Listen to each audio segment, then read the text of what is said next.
ভুলটা কার? আমার। তো ভুলটা সংশোধন করতে হবে কাকে? অবশ্যই আমাকে। তো আমার ভুলটা সম্পর্কে আপনি কাকে জানাবেন? আমাকেই তো।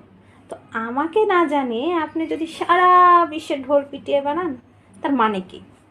আপনি যদি আমার উপকারী করতে চান, আমাকে হেল্পই করতে চান, আমার ভুলকে সংশোধন করতে চান, তাহলে সে সম্পর্কে আমাকে মতামত দিয়ে, আমাকে সে সম্পর্কে সংশোধনের জন্য পরামর্শ দিয়ে আমাকে হেল্প করতে পারেন, যাকে বলে কনস্ট্রাকটিভ ফিডব্যাক, অর্থাৎ গঠনমূলক মতামত প্রদান।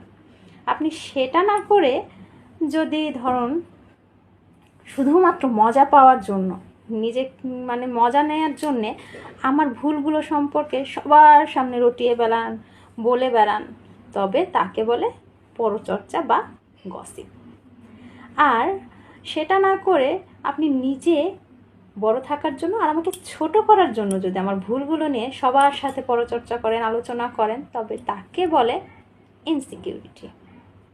আর সর্বশেষ পর্যায়ে যদি আমার সফলতা আপনার পছন্দ না হয়, আপনি সহ্য করতে না পারেন, শুধুমাত্র সেই কারণেই আমার প্রোগ্রেসটা আপনার জ্বালা ধরায়, এই কারণে যদি আপনি আমার ভুলগুলো নিয়ে বা আমাকে নিয়ে সবার সামনে রটনা করেন, তবে তাকে বলে হিংসা, ঈর্ষা